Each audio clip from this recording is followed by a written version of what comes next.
de repente los padres o algún otro familiar que pueda haber tenido cáncer, entonces hay una predisposición, ¿no? Y el otro porcentaje que viene a ser un 12% se conoce como que es el gen mutador, ¿no? Hay un grupo en el que se está estudiando las mutaciones que se puedan producir. Dentro de las influencias genéticas tenemos la colitis ulcerativa, que es una lesión preexistente o síndrome de poliposis familiar, ¿no? Acá en esta enfermedad puede desarrollarse en alguno de los pólipos que se presenta en esta enfermedad una, una proliferación maligna, ¿no? Entonces, como vemos acá en esta imagen de la derecha, tenemos tres muestras, tres especímenes quirúrgicos de colon, ¿no? Llenos de pólipos. O sea, todo el, todo el, todo el espécimen está comprometido por estas formaciones polipoideas que comprometen prácticamente y modifican toda la arquitectura del colon. Entonces, estos pacientes van a tener dificultades, van a tener molestias, cuadros a veces de diarrea, estreñimiento, a veces sangrado, tienen molestias. Entonces, estos pacientes cuando se les hace los exámenes, sobre todo cuando se les hace aparte de que se hace las biopsias, también se les hace exámenes se hace tomografía, resonancia y también se les hace con exámenes con contraste, ¿no? Para ver, digamos, las lesiones. Entonces, cuando se identifica estas lesiones a nivel de la mucosa, la indicación es retirar, porque no sabemos en qué momento y cuál de los pólipos puede llegar a degenerar y producir un tipo, digamos, de neoplasia maligna, ¿no? Y por el otro lado tenemos también a los pacientes que tienen ya, digamos, un cáncer colorectal hereditario que no ha tenido antecedente de una lesión polipoidea anterior, ¿no? Ahí vamos a encontrar al síndrome de Lynch. En este cáncer hereditario está, como les decía, los antecedentes familiares de algún familiar que pueda haber tenido cáncer, ¿no? Por eso es importante cuando se hace la anamnesis al paciente preguntar si tiene conocimiento de algún familiar relacionado que haya podido tener esta neoplasia.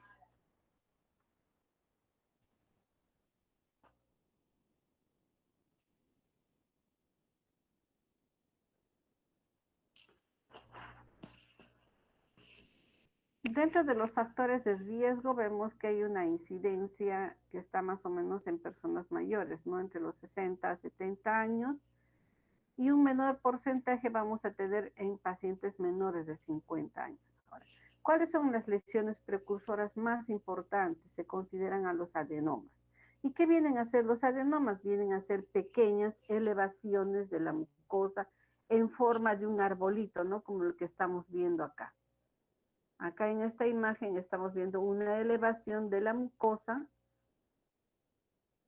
que parece un árbol, ¿no? Formada por múltiples áreas nodulares de la misma mucosa, pero que en estas áreas nodulares vamos a tener unas modificaciones en el epitelio que lo vamos a ver más luego, ¿no? Entonces, esto es la mucosa normal, estos pliegues son los pliegues normales, pero vean ustedes cómo empiezan a formarse de una simple forma, de un simple nódulo, empieza a formarse lesiones elevadas, ¿no?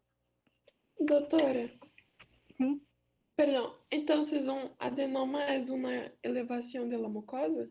Isso? Claro, el adenoma viene a ser una lesión elevada, ¿ya? Entonces, acá tienes una lesión elevada.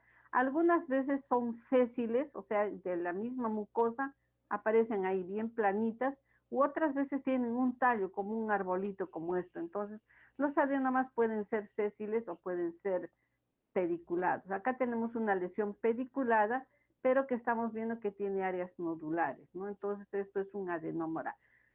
Histológicamente vamos a ver si ese es solamente es un adenoma tubular simple o es un adenoma ya, digamos, con una transformación, como son los adenomas vellosos, ¿no? Que ya tienen, digamos, más proliferación celular y puede haber áreas de displasia, ¿no? Ahora, ¿dónde es más frecuente? Es más frecuente en el sexo masculino, que son los más afectados, ¿no? Más o menos un 20% en relación, digamos, a las mujeres, ¿no? La raza no hay diferencias, se pensaba en una instancia que la raza negra podía, digamos, tener un mayor porcentaje, pero esto se ha visto que las modificaciones en estos últimos años, sobre todo en las costumbres alimentarias, ha cambiado esto, ¿no? Porque con la globalización casi en todas partes del mundo ya, digamos, se consume diversa variedad de alimentos, ¿no? Entonces ahora también vamos a ver, como hemos visto en el primer cuadro, que la incidencia de cáncer de colon y de recto se ha incrementado, ¿no? Ahora, también vemos que hay otro factor protector como es el uso de los AINES, ¿no? Se dice que los AINES también van a tener un efecto que van a ser como que regresionan los pólipos, ¿no? Puede estar, digamos, mediada por la inhibición de una enzima que es la COX2, ¿no? Que está altamente expresada en los adenocarcinomas colorectales, ¿no? Más o menos entre un 40 a 90% se ha encontrado en los adenomas, ¿no? Y se ha visto que este gen promueve la proliferación epitelial, particularmente en respuesta a una lesión. Ahora, ¿cuáles son las lesiones? ¿Cuáles son, digamos, las causas o los agentes que puedan modificar, digamos, el tránsito en la mucosa rectal?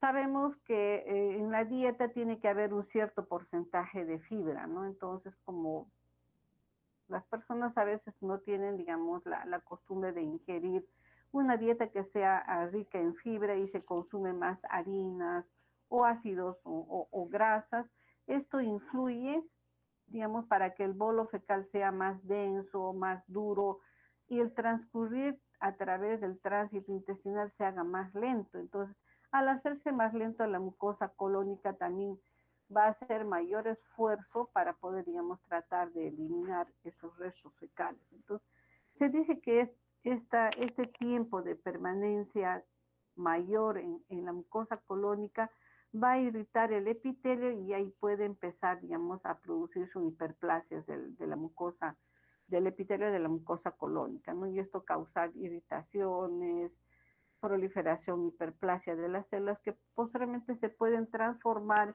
en lesiones elevadas, ¿no? Digamos, este mecanismo no es igual en todas las personas. Se desarrolla más que todo en aquellas que tienen alguna predisposición.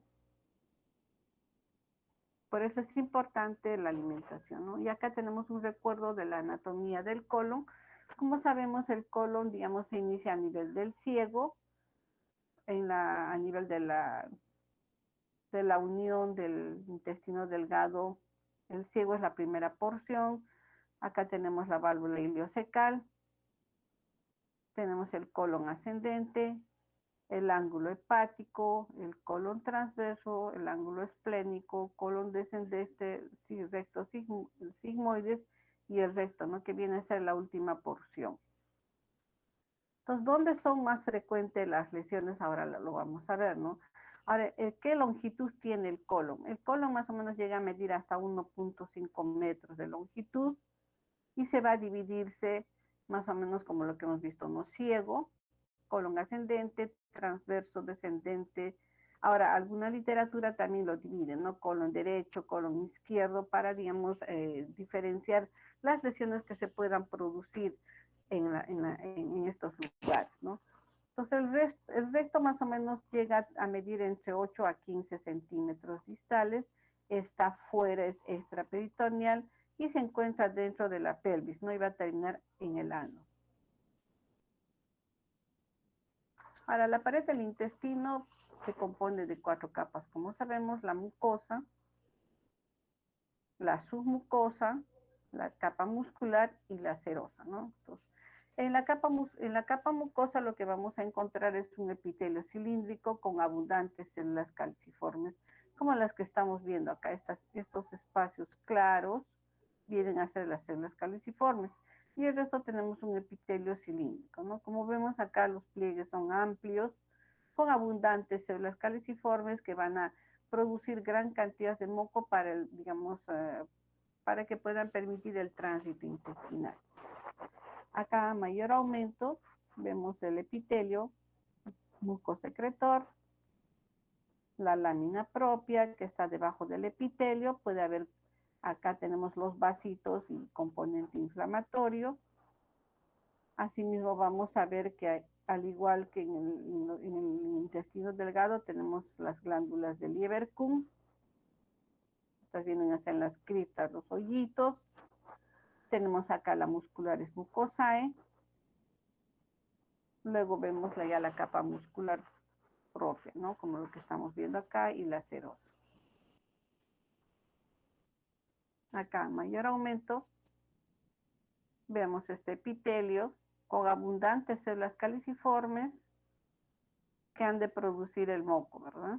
Y acá tenemos a los folículos linfoides, que son característicos encontrarlos a nivel, digamos, del segmento del colon, ¿no? O sea, cuando se hace biopsias, por ejemplo, nos envían las muestras y nosotros encontramos algunos acúmulos linfoides que en cierta manera, al menos en la parte de la parte del ciego, los vamos a encontrar en mayor proporción porque están cerca a las placas de Peyer, ¿no? Acá tenemos otro corte, tenemos las cristas, la muscularis mucosae, la submucosa. Ahora, ¿cuál es la patogénesis del cáncer de colon? Vamos a ver que hay una combinación de diferentes elementos moleculares que van a llevar al desarrollo de esta enfermedad. Y vemos que esta combinación es heterogénea. No existen múltiples mutaciones, alteraciones secuenciales en los genes, ¿no? En varios pasos en la evolución del cáncer de colon, a partir de los adenomas o lesiones elevadas que puede darse por dos mecanismos, ¿no?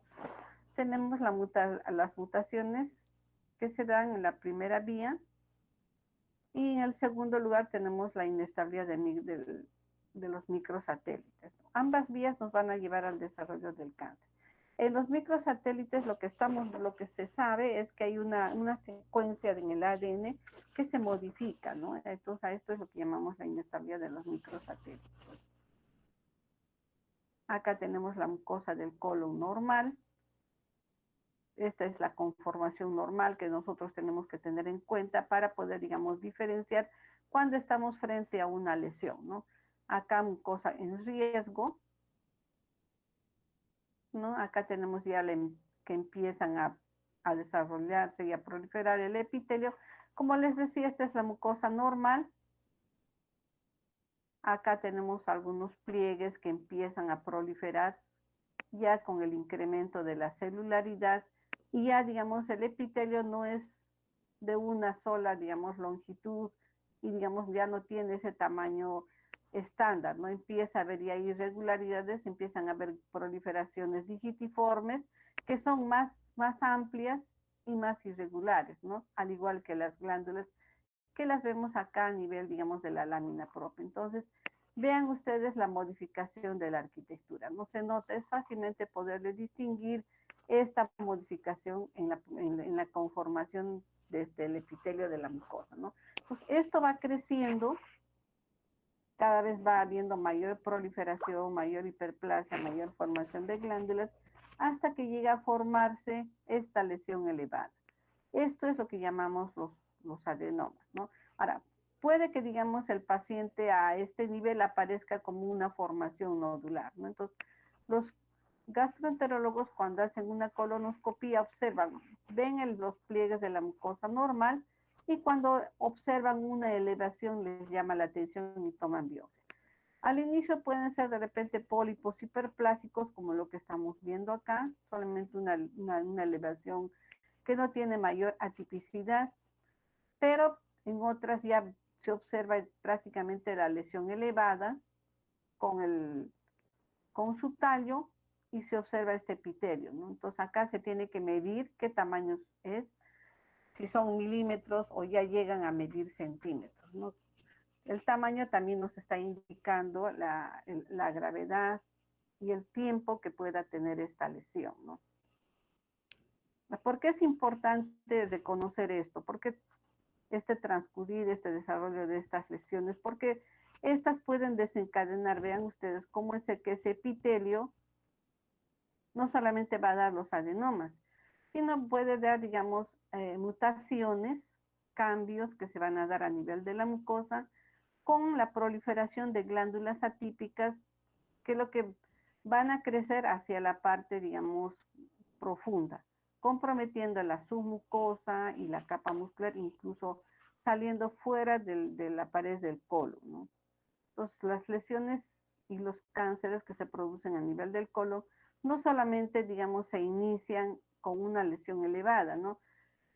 En el transcurso, digamos, en el espesor del epitelio, estas glándulas que acá a nivel de la copa las vemos atípicas, también las vamos a encontrar acá a este nivel, como lo que estamos viendo acá en la lámina propia. Estas glándulas que sufren una transformación maligna y que también se encuentran a nivel de la lámina propia, van a ir avanzando y van a digamos, modificar la arquitectura normal, y en ese, digamos, en esa proliferación atípica van a producir atrofia, van a destruir toda la submucosa, y en lugar de tener, digamos, una arquitectura normal, lo que vamos a encontrar son glándulas atípicas. Entonces, de esa manera es que se desarrolla el cáncer. Por eso que los gastroenterólogos, cuando observan una pequeña lesión elevada, sea nodular, sea pediculada o sésil, así pequeña, ellos toman una biopsia,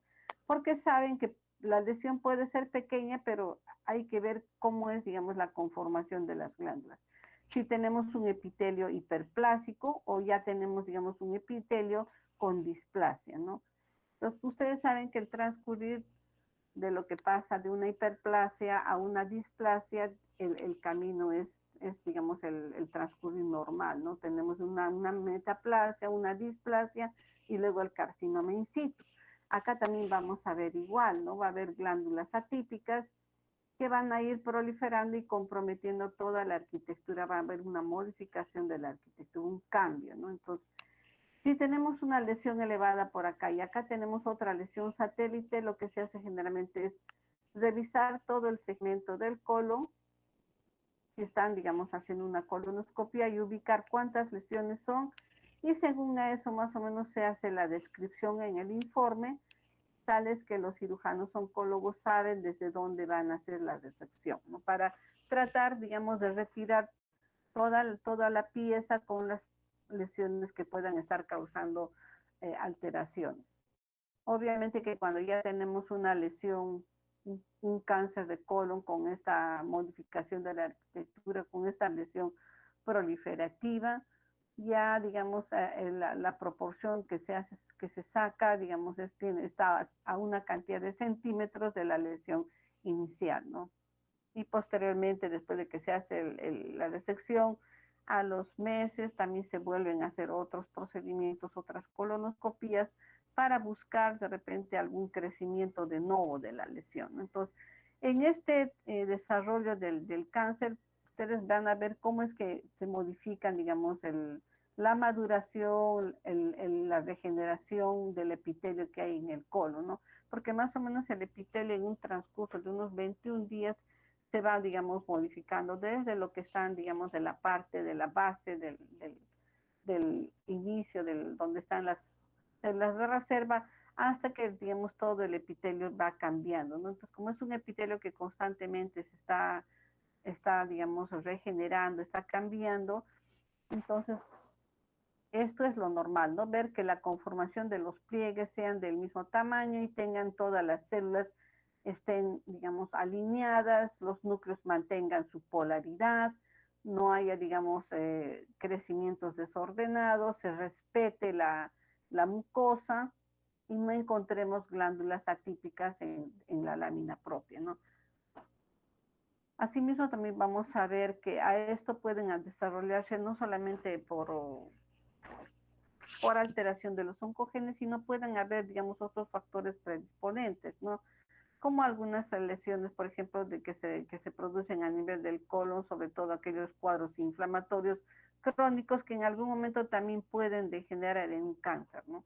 Por eso es importante dar el tratamiento adecuado y hacer, digamos, el diagnóstico oportuno de estas otras lesiones. Entonces, acá vemos cómo es que se van modificando, digamos, en nuestro cuerpo tenemos a los genes supresores de lesiones malignas, ¿no? Y cuando se desarrollan este tipo de neoplasias, lo que se produce es un bloqueo, una mutación de estos genes supresores o protectores, digamos, de que nos puedan producir o que se puedan producir este tipo de neoplasias, ¿no? Tenemos acá al gen APC 5B21, tenemos al APC B-caterin, al gen KRAS, al gen P53 bastante conocido. Todos estos genes supresores van a sufrir alteraciones, ¿no? Y va a haber una sobreexpresión. Esta sobreexpresión va a hacer que se produzca una proliferación, un crecimiento anormal del epitelio, ¿no? Acá tenemos otro igual, la mucosa colónica normal. Y vean cómo, digamos, al haber las mutaciones de estos genes, ¿qué es lo que empieza a producirse? Un crecimiento desordenado, una proliferación atípica del epitelio, ¿no? Ya sale, digamos, de sus controles normales y empiezan a producirse glándulas hiperplásicas que tienen atipia, ¿no? Entonces vemos acá cómo se modifica. Empiezan a producirse estas lesiones elevadas, es lo que llamamos lesiones adenomas sésiles cerrados, porque tienen estas proyecciones digitiformes, ¿no? Como sierras. Pues cuando se saca la muestra, lo que nosotros tenemos que ver es hasta dónde llega esta lesión, ¿no? Si solamente está acá a nivel de la mucosa o si compromete submucosa, ¿no? Esto es importante ver, sobre todo en estos pólipos o en estas lesiones que son, o estos adenomas que son sésiles, que no tienen, digamos, un tallo que lo va a unir a la mucosa, ¿no? Y estos fácilmente también pueden pasar a un carcinoma. Entonces, tanto en el pólipo o en el adenoma, digamos, pediculado, como en el adenoma sésil, ambos pueden llevar, digamos, al desarrollo del cáncer, ¿no? Como lo que estamos viendo en esta imagen. Igual también va a haber una alteración y modificación de estos genes supresores. Ahora, ¿cuáles son las lesiones precursoras, las que, digamos, son las a través de las cuales se va a iniciar estas lesiones, el cáncer de colon, ¿no? Tenemos las lesiones cerradas sésiles, que no tienen un pedículo, una base de unión, como un tallo, sino están directamente conectadas al epitelio, a la mucosa, ¿no? Acá, por ejemplo, tenemos, vean ustedes, un adenoma, que viene a ser como una elevación nodular, y vean ustedes las glándulas, ¿no? Son núcleos más hipercromáticos y por ahí se nota la diferencia, ¿no? Estas son más pintadas, más basófilas, más oscuras, a diferencia del epitelio que tenemos hacia este nivel, ¿no? Acá tenemos, digamos, epitelio normal, vean ustedes, los núcleos guardan su polaridad, están hacia las bases, vemos glándulas individuales separadas. En cambio acá lo que estamos viendo es glándulas de diferente tamaño, están proliferando, algunas de ellas ya están muy juntas, muy pegadas, no están individuales como las que vemos acá. Entonces, cuando vemos esta proliferación de estas glándulas, tenemos que ver cómo es el epitelio, si es una sola hilera o ya, digamos, hay estratificación. Estratificación significa que hay núcleos a diferentes alturas y esto lo vamos a ver en un adenoma, ¿no? Ya vamos a observar modificaciones en la arquitectura histológica. Entonces, los adenomas vellosos, decimos vellosos cuando tienen múltiples proyecciones digitiformes, ¿no? Entonces, hay pólipos que pueden ser adenomatosos cuando ya empiezan a haber, digamos, proyecciones digitiformes. Estos más o menos son un 25% de los casos que pueden, digamos, tener una transformación vellosa. Ahora, esta transformación vellosa puede tener proliferación de glándulas atípicas, ¿no? Entonces, cuando ya las glándulas son atípicas, empieza a haber estratificación, núcleos más hipercromáticos, alargados, en puros de cigarro, con figuras mitóticas atípicas, ya estamos entrando, digamos, a lesiones mayores, ¿no? Entonces, cuando las glándulas se hacen espalda con espalda, es decir, back to back, pierden la individualización, hay núcleos más hipercromáticos, hay estratificación, ya entramos a lo que es la displasia, ¿no? Ya son, digamos, adenomas que empiezan a tener, digamos, ya mayor grado de lesión. Entonces ahí tenemos que tipificar si es una lesión de alto o bajo grado, ¿no? Por la cantidad de glándulas atípicas, por la conformación de las mismas y también la presencia de las figuras mitóticas que coexisten en esas lesiones, ¿no? Y ver si la lesión solamente está a nivel de la mucosa o está comprometiendo, está acercándose a la submucosa. Entonces, una vez que hemos hecho la identificación de estas lesiones precursoras, empezamos con lo que es el carcinoma de colon rectal. Entonces, esas lesiones que habíamos visto que podían, digamos, desarrollar y proliferar y, digamos, continuar si es que no se detecta a tiempo, esas lesiones precursoras pueden después llevar al desarrollo del cáncer por esa transformación que producen, ¿verdad? Entonces, acá tenemos un cuadro en el que estamos señalando los lugares de presentación del cáncer, ¿no? Entonces, ¿dónde son más frecuentes? ¿En qué lugares son más que tienen mayor proporción? En el colon ascendente vamos a llegar hasta un 18% del carcinoma colon rectal.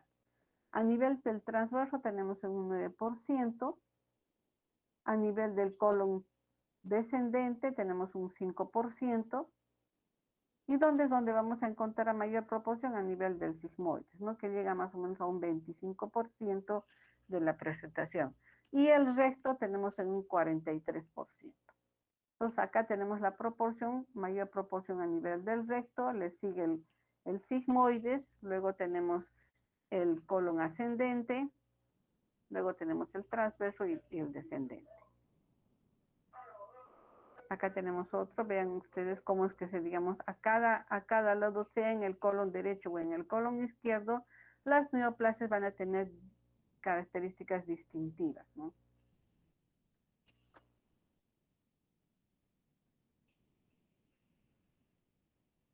Acá tenemos la morfología, cómo empiezan las lesiones, esas lesiones elevadas que cuando eran pequeñas de milímetros y luego empiezan a desarrollar y tienen mayor tamaño esos adenomas que al inicio son adenomas tubulares, luego son adenomas vellosos y luego ya después son, digamos, adenomas túbulo-vellosos que ya tienen, digamos, displasia y luego pueden desarrollar el cáncer de colon. Entonces, tenemos que observar si solamente se presentan una o dos lesiones o son en mayor proporción, ¿no? Si están cercanas a la lesión principal que viene a ser esta lesión que está acá o es lesión única, ¿no? Siempre se tiene que revisar todas las zonas adyacentes en busca de estas lesiones precursoras, ¿no? Satélites.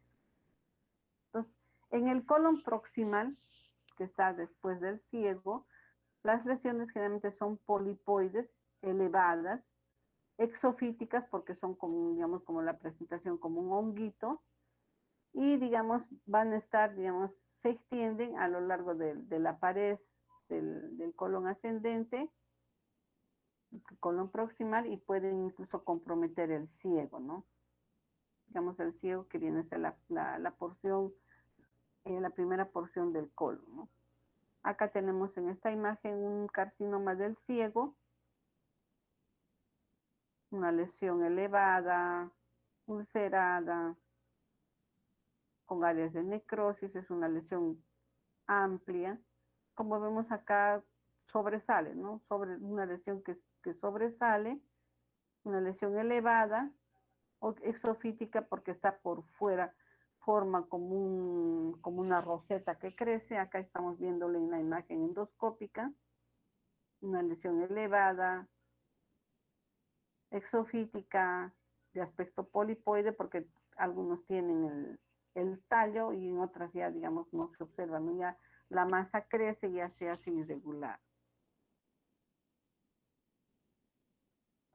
En el colon distal ya también las lesiones son diferentes. Acá vamos a tener que es una lesión anular, una lesión estenosante que a veces compromete toda la pared y toda la circunferencia del colon, ¿no? Entonces, al ser, digamos, una lesión estenosante, le va a dar la vuelta a todo el tubo del colon y lo va a constreñir, ¿no? Lo va a ajustar, lo va a hacer que se cierre, a diferencia de la otra lesión que era una lesión exofítica, ¿no?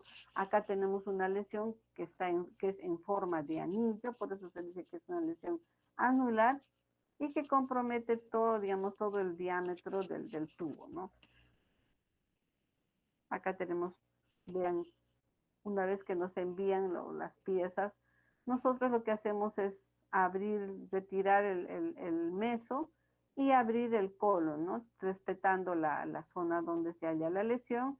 Hacemos la fijación sobre un tecnopor con alfileres, lo dejamos fijando y luego hacemos, digamos, el corte en forma seriada, mapeamos, le tomamos foto, hacemos esquemas y vemos de dónde estamos tomando la lesión. Entonces, acá ustedes están viendo cortes que se hace, digamos, de las lesiones.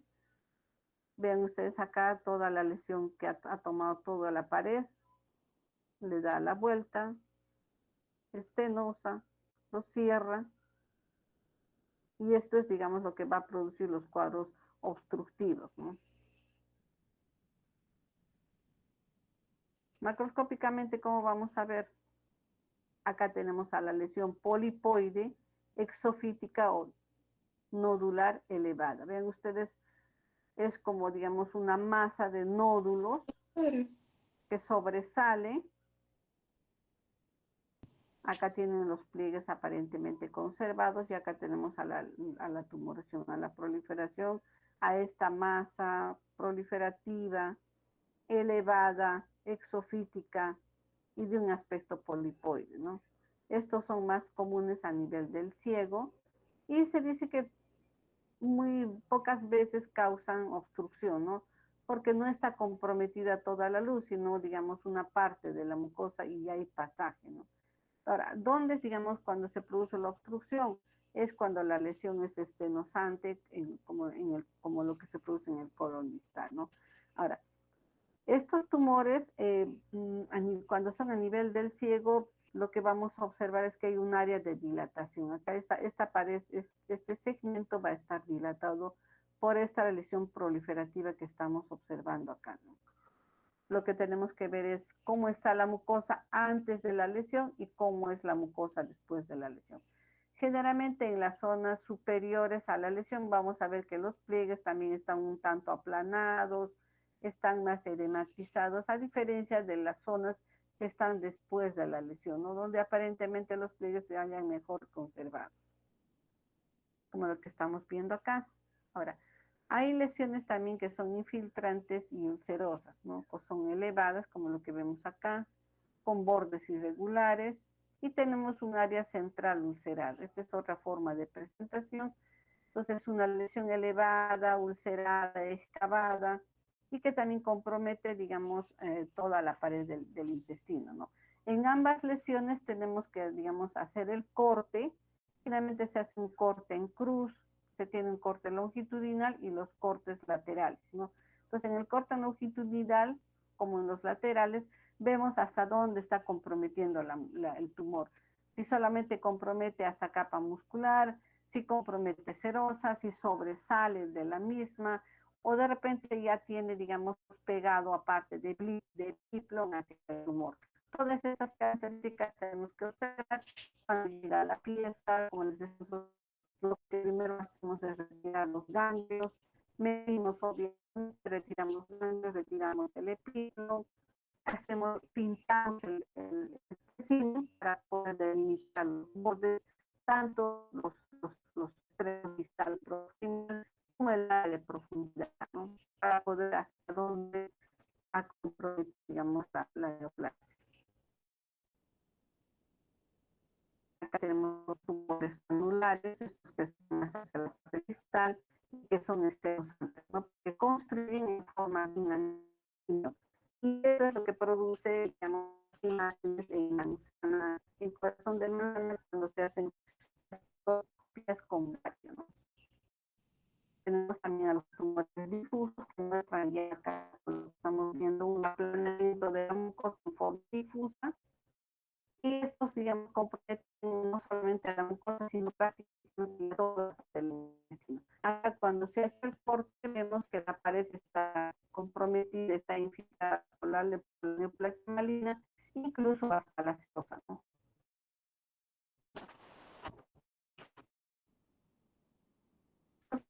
Básicamente, como vemos, acá tenemos un colon ya fijado. Como ustedes pueden ver, está pintado. El borde tiene color, la parte, digamos, lateral del tubo tiene un color, esta otra parte también se pinta, la partida también se pinta. O sea, se utiliza diferentes tonos, diferentes colores para hacer, digamos, la separación de las imágenes y de la profundidad, ¿no? Hasta dónde está comprometiendo la lesión. Ustedes, como están viendo acá, se han esto es lo que nosotros llamamos el mapeo. Hacemos, se envía todo el tumor hacia un esquema y desde, digamos, donde los tumores empiezan a hacer los cortes, ¿no? Se sacan diferentes segmentos, de esos segmentos y se manda.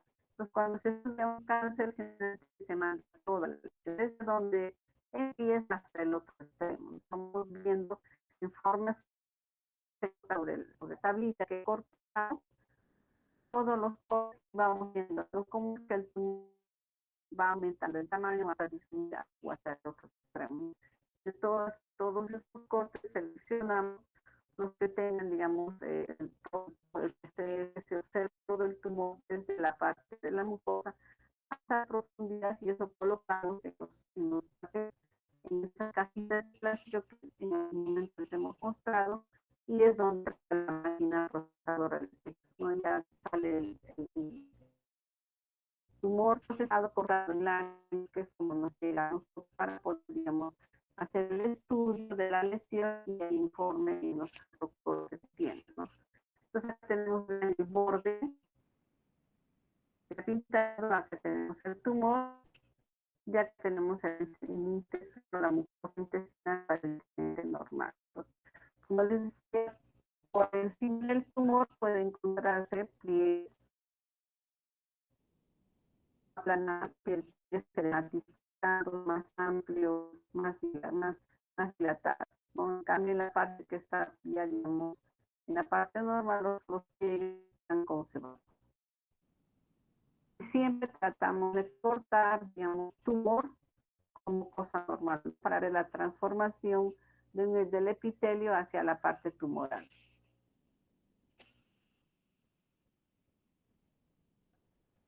Acá tenemos otras piezas también ya fijadas. Cuando viene el colon, generalmente lo que hacemos, como les decía, después de retirar todo el epiplon, lavamos el colon con mucho cuidado y luego dejamos para que se fije, ¿no? Para poder, digamos, si el lavado también es muy agresivo, vamos a retirar la mucosa y parte del epitelio. Entonces, todos estos procedimientos se hacen con bastante cuidado para, digamos, evitar la pérdida del epitelio, ¿no? Y tratar de conservar todo lo que sea más posible, ¿no? Acá tenemos el tumor. Vean esta lesión exofítica de aspecto polipoide. Y acá es como se hace el corte, ¿no? Vean cómo la profundidad está pintada de un color.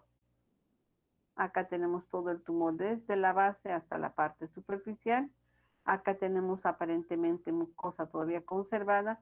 Y en esto tenemos que ver, ¿no? Cómo es la transición o el cambio del epitelio, digamos, aparentemente normal hacia el epitelio neoplásico o hacia el epitelio tumoral, ¿no? Entonces hacemos los cortes, generalmente hacemos una división acá, otra acá.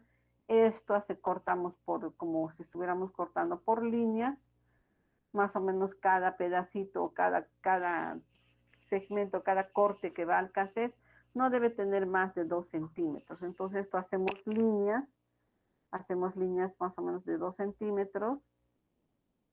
Si es que todo esto no va a entrar, entonces hacemos divisiones, de repente le hacemos un corte por acá y entra, ¿no? Digamos acá tenemos el 1, el 2, el 3, entraría, digamos, todo esto entre el 3A, 3B, luego viene, hacemos el 4, 4A, B, C, igualito el 5, también hacemos otra división, 5A, B, C, el 6 igual 6A, B, C, el 7 igual hasta terminar. Entonces todo está mapeado. Nosotros hacemos aparte un esquema y hacemos un dibujo, ¿no? Y colocamos los números respectivos que estamos colocando en cada cassette. Entonces, de esa manera se mapea. Entonces, de esa manera tienes una, digamos, una visión y todo lo que está en este corte, todo entra al cassette. Entonces nosotros empezamos a ver área por área, vemos qué cosa está pasando acá, qué pasa acá, cómo es que se produce, digamos, la neoplasia y qué es lo que estamos viendo acá.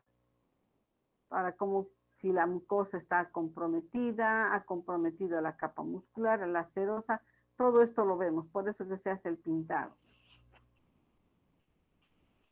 Acá está, vean ustedes, se coloca la pieza. Acá tenemos las tenias que nos ayudan, digamos, a confirmar el diagnóstico que es efectivamente el colon. Acá tenemos parte, digamos, de la grasa del epítome, entonces toda esta grasita se va retirando, pero también se hace la identificación, no tanto de los ganglios que están cercanos a al colon, como los grupos ganglionares que se hallan más alejados. Entonces esto también se va separando para hacer, digamos, el conteo de la cantidad de ganglios comprometidos en el tumor, ¿no? Una vez que vean cómo se pinta, vean ustedes, se pinta de un color, se pinta de otro color según unas áreas y se hace la apertura, ¿no? Se deja fijando y acá está lo que les decía, ¿no? Los cortes. Cómo se hacen los cortes de todo el tumor. Y si entra todo esto en un cassette, bien, si no se hace, digamos, cortes, puede entrar hasta acá, o sea, se separaciones, se mapea y tienes, digamos, toda toda la neoplasia cortada en trozos y vamos viendo cómo se transforma el tumor. Acá tenemos otras, ven, tenemos una pieza, un meso, y acá tenemos la lesión, el cáncer, acá tenemos una lesión elevada, acá tenemos un pólipo, como ustedes pueden ver, como les decía, no solamente es la lesión principal, sino las lesiones satélites o adyacentes que puedan encontrar. Entonces, cuando el endoscopista hace la colonoscopía, va a ir viendo, ¿no? Cada segmento, cada espacio, va revisando y va describiendo las lesiones. Entonces, nos manifiestan en su informe que, digamos, a tantos centímetros del borde anal o a tantos centímetros se haya, digamos, una lesión elevada de tal aspecto que mide tanto por tanto, ¿no? Luego, digamos, a tantos centímetros de esta lesión encontramos una lesión proliferativa, exofítica, que compromete, digamos, el 40 o el 50% de la luz intestinal, de aspecto nodular, mamelonado, friable, que sangra rápidamente al roce. Pues acá lo que se ve es todo eso. Entonces todo eso tenemos que medir nosotros cuando nos llega ahí a la pieza y ver si solamente es en este lugar o conforme, digamos, tiene mayor longitud del tumor, ¿no? Y cómo está en la mucosa, los pliegues a su alrededor. A su vez, cuando ya se hace el corte, se ve si macroscópicamente esta lesión compromete toda la pared del colon o solamente un porcentaje de la pared, ¿no? Acá estamos viendo, vean ustedes cómo es que se producen varias lesiones. No es solamente una lesión única, pueden presentarse múltiples lesiones satélites. Igual acá vemos en esta poliposis familiar cómo empiezan a transformarse algunos de los pólipos, ¿no? Y acá tenemos el carcinoma de restos sigmoides. Vean esta lesión con áreas nodulares. Acá tenemos a pliegues también ya engrosados, adyacentes a la lesión. Una lesión amplia con área de ulceración. Y acá tenemos la clasificación histológica del cáncer de colon. Según, digamos, el tipo histológico que se tiene, vamos a ir viendo, ¿no?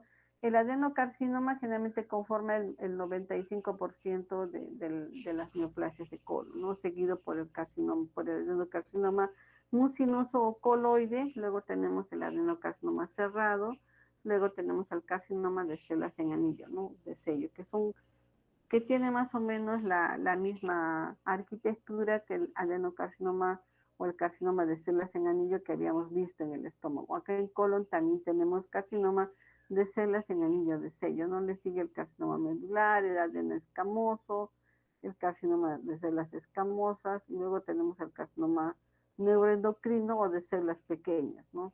Y también tenemos a los carcinomas indiferenciados y que están, digamos, ya en último lugar y se presentan en menor proporción.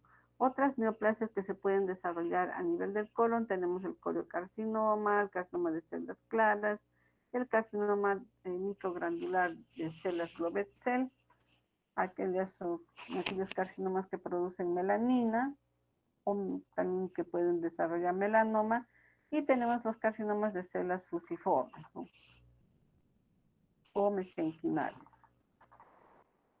Acá tenemos el adenocarcinoma tipo usual, que es, digamos, el más común. Usual decimos por la conformación que se tiene acá en el epitelio,